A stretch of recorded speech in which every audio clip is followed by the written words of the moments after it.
How to do, one and all, you know who I am, ET Templar, Supreme Misfit, Professional Dipshit, and I'm just reading something I wrote, and I'm going to be combining my own opinion. So this first section of the video is going to be me reading what I have, and then I'll get more into my opinion just in a general sense.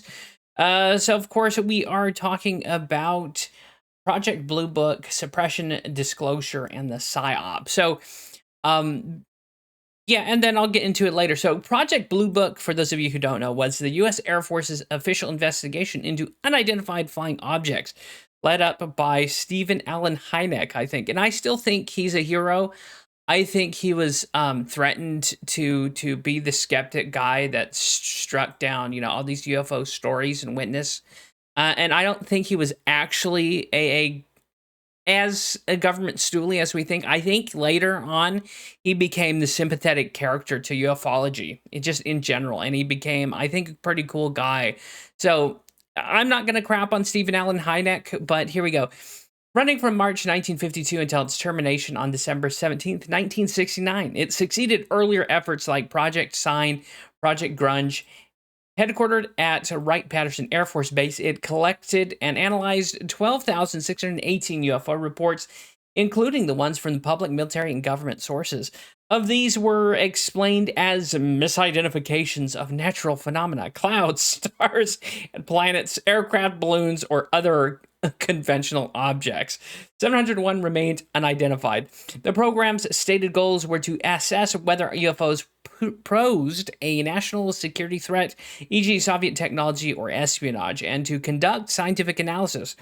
It ended after University of Colorado's Condom Report, reviewed by National Academy of Sciences, concluded there was no evidence of extraterrestrial origins, advanced unknown technology, or threats to security, and that further study offered little scientific value, which is a little suspect to me. So, we're going to get into the recent UFO files release and why it's a little strange that the government has done a complete 180 on this. And so our government has went from saying UFOs aren't a real thing and this Condon report to saying there's no scientific proof of extraterrestrial life or technology to now releasing all these videos. But we're going to keep reading and we'll get more into that here in a second. Records were later declassified and transferred to national archives. Historical suppression versus recent releases. So here we go. Historically, 1940s to 1960s era Blue Book and predecessors. The U.S. government, particularly the United States Air Force and elements like CIA's Robertson Panel 1953, actively worked to downplay, debunk, and suppress public interest in UFO. Strategies included systemic explanations that reduce sightings to mundane causes, like swamp gas. You guys heard of that one? If you see weird shit in the sky, it's fucking swamp gas. I didn't realize swamp gas could get way the hell up there, but hey. Ridicule of witnesses and researchers. We still see that today. Recommendations to use media, scientists, and education to minimize reports and prevent mass hysteria during the Cold War. Accusations from group like NICAP that Blue Book functioned partly as a public relations or misinformation effort to control the narrative rather than a fully open scientific inquiry. And if you are a ufologist and you follow the UFO field, you also have to take everything what your own people who you like as with a grain of salt, because we truly don't know at the end of the day who is really a misinformation agent or not. We're never going to know. And of course, in this field, may rest in peace. You have David Wilcock, you have Good, and you have Kramer, and you have all these whack jobs coming out with crazy, ridiculous stories, and grifting bullshit. You have Lou Elizondo, who has bullied and threatened people, doxed people, and threatened violence upon people.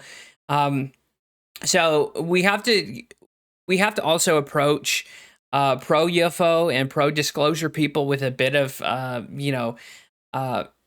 not from a naive standpoint, but to also not really trust them as well, because unfortunately, there's people who are going to lie and come up with bullshit to make money, and there's people who are paid to be misinformation agents. Now, I can't prove this. I can't legally say that the previously mentioned people, but I mean, It would serve the government, wouldn't it, if you had a whole bunch of crackpots putting out ridiculous shit out there to kind of poison the well. So we're going to keep reading. Let's go. Recent UFO files, UAP context, accelerating in recent years and notably in 2026. In contrast, the government has pursued greater transparency. This includes the Pentagon's establishment of the All Domain Anomaly Resolution Office, AARO. Of course, another fucking government pointless organization that you and I have to pay for. Public release of Navy UAP videos, e.g. FLIR, Gimbal, Go Fast around 2017 and 2020. These were all videos.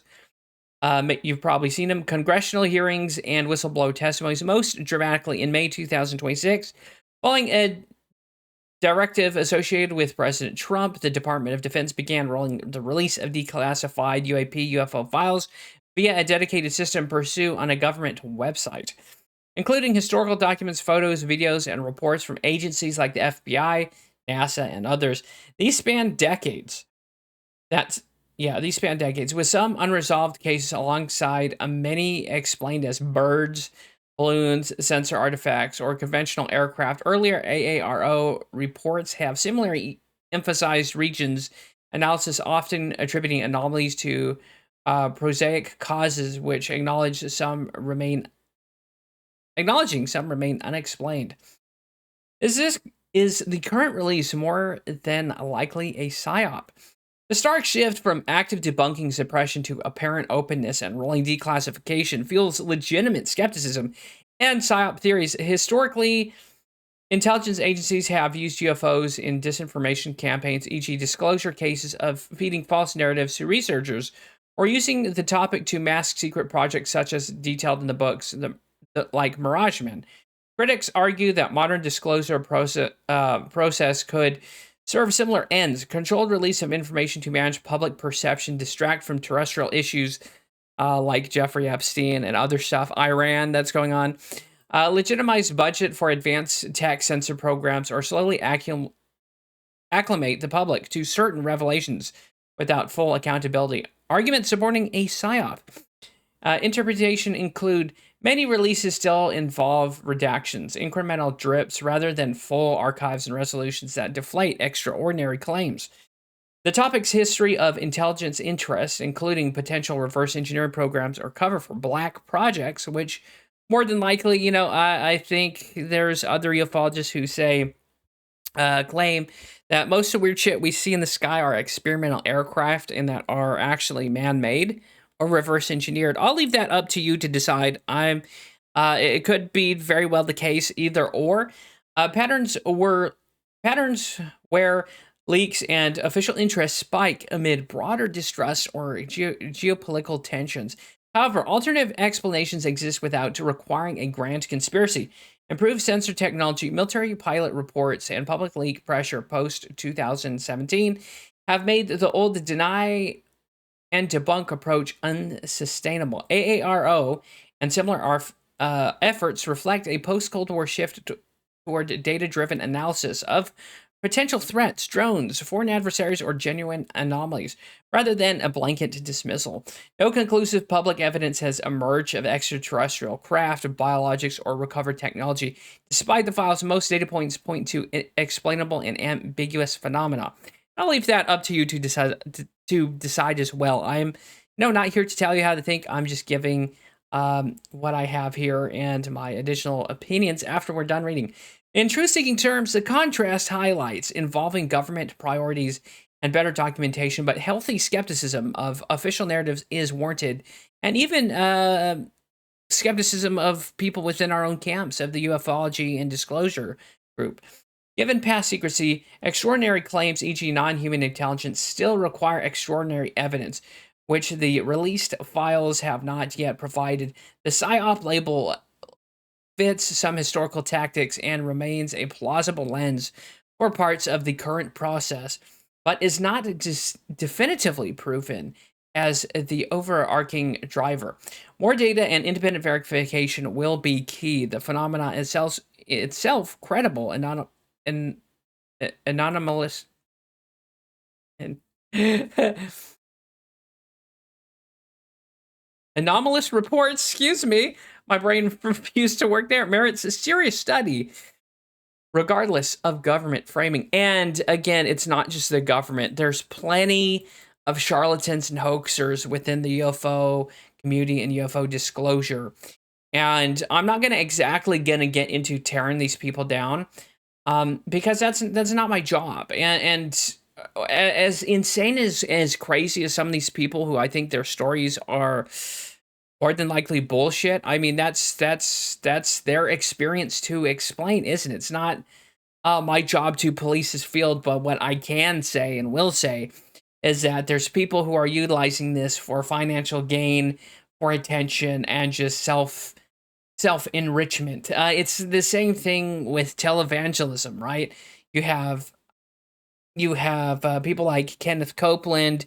You have people like Joel Osteen, Paula White, who is Trump's religious advisor, that has been begging for $1,000 pledges and been saying that children of Satanists, that God should allow, have them miscarry. So she's using God to promote the idea that God's aborting children, the most innocent thing in this world, that they should be killed and miscarried because their parents may or may not be Satanists. And regardless of how you think about that, that's pretty fucking evil, if you ask me. So if it's one thing in general that we can kind of correlate from the UFO and disclosure stuff, is that unfortunately there's tons of misinformation.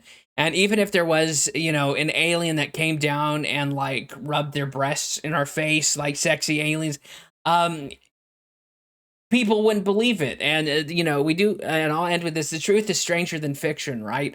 So the truth is out there. It's our job to go out there and seek it and protect it if necessary. And how you go about doing that, that's up to you. I'm not telling anyone here to do anything specific or advise that anyone do anything in general. I'm just saying that the UFO and UFO disclosure needs to be policed by its own people as well.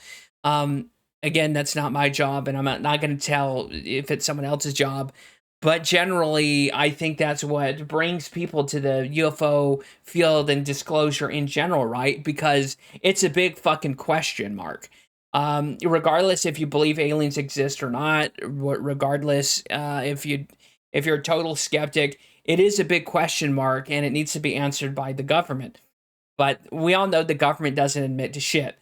The government lies. Even under a Trump administration, they buried Epstein, and they used this recent UFO disclosure shit to disclose the absolute quagmire in Iran and the Strait of Hormuz.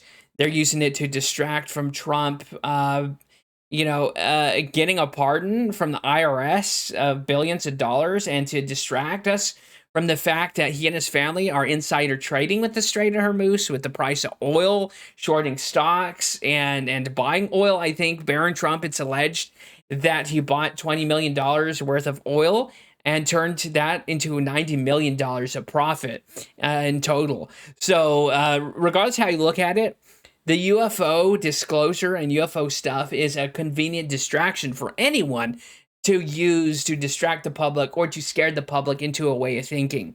And I think that's what we need to, I'll give the UFO community more credit here. We know that the government's fucking with this entire topic. We know that there's people using it to exploit for money, financial gain. But yeah, we need to keep a sharp mind. And unfortunately, I don't think we'll ever have full disclosure. Whether you're Greer and all these other, people like Lou Elizondo, I think disclosure is kind of a grift that they use to make money and sell books and movies and shit. I by and large, that's what I believe. You can believe differently. You can believe that these people are actually champions of truth and justice. Have at it. But me, generally, I think it's just like the televangelists, right? There's people who see an opportunity and they're taking to line their pockets and to get a little bit of fame out of it. And that's kind of a skeptical asshole approach to take. But that's my 2 cents on it. And if you enjoyed this 14-minute video, Hopefully you enjoyed it. Let me know what you guys think. Is the UFO stuff all a psyop from the government to scare, intimidate, and to push for advancement of Department of Defense spending and technology, weapons technology? That's more than likely what I think it is. But let me know what you guys think in the comments. If you enjoyed this video, leave a like, leave a dislike. And I'll see you next time. Take it easy. God bless. Stay happy. Stay healthy. And be aware. Be skeptical. And until next time, have a good one. And if you made it this far, thank you. You are awesome. You're a legend. Thank you for helping out this channel. That is enough in of itself. But if you want to support this channel, and if you really enjoyed it, there's links in the description down below, as well as there should be some shit on screen that should take you to other videos. There's even a subscribe button there if you haven't already. And anyways, thanks again. You have already done so much. But if you want to do a little more, there's links in the description down below. And again, see you next time. God bless.